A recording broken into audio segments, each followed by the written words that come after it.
अस्सलामुअलैकुम। की हाल है सजनों के मित्रों के वेलियो। आया शर्मा पट्टी तो तुम वेख रहे हो शर्मा पट्टी ऑफिशियल।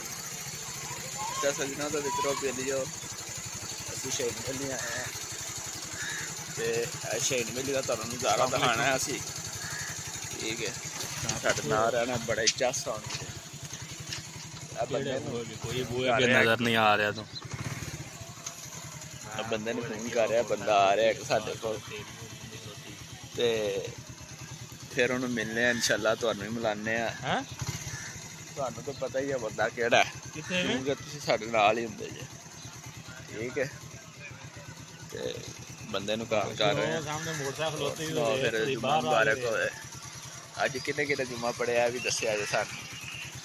भाई असी पढ़ के आए हैं। असी पढ़ के ते अज असी नहा के भी आए हैं। हाँ धुप निकली सी आज बाबा सारी। नहा के आया चोरी जरा दस्सिया जरा चोरी नहा के आया या नहीं आया?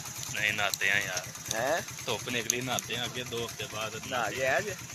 हैं हाँ जी नहाते हैं जनाब। वो भट्ट साहब को बुला रहे हैं।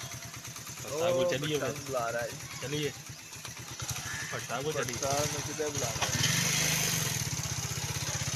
साहब ने कहते ने उधर आओ चलो उन्होंने कोल जाने हैं। चोरी ने ना साढ़े चोरी जो है साढ़े चोरी नहीं चिक्कर चोरी चोरी ने हाँ चोरी तुम पता गल मंगी सही साढ़े चिक्कर चोरी ने बस थोड़े जन मैंटल तौर पर ना दिमाग उन्होंने सैट नहीं रहा जरा दिमाग तो फेल ने वास्ते ना फिर जाना ही पैंता। हाँ जी ठीक है अंदर नाल वड़ गया नाल ही अंदर वड़ गया सानू देख के।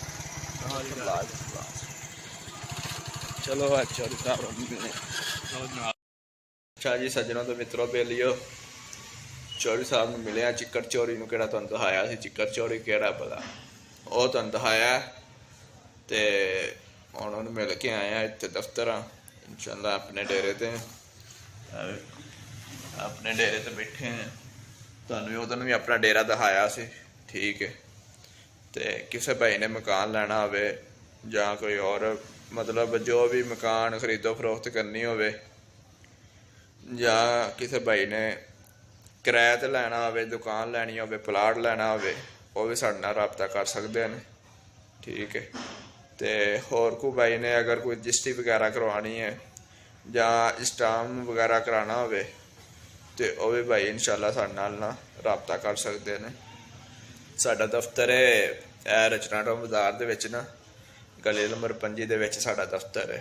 ठीक है तो इंशाअल्लाह साडी नाले ये कोशिश हुंदी है ताकि असीं लोकां दा भला कर सकीए ताकि उन्हां नूं कोई चीज़ वगैरह जो भी चाहिए है असीं उन्हां नूं मतलब आसानी नाल मुहैया कर सकीए। ठीक है तो इंशाअल्लाह कोई भी किसी किस्म का भी कोई काम होवे इंशाअल्लाह भाई तुहाडे ताबेदार है ते नाले मकान प्लाट वगैरह तो कोई भी चाहिए हो तो इंशाअल्लाह असीं अपना नंबर भी तुहाडे नाल शेयर करांगे ते तुसीं सानूं दस्सिया जी। ठीक है अज दा व्लॉग इत्थे साडा मुकदा। पाकिस्तान जिंदाबाद। अच्छा यार साडे चैनल नूं सबसक्राइब भी करया करो लाइक भी करया करो ते शेयर भी कर दिया करो।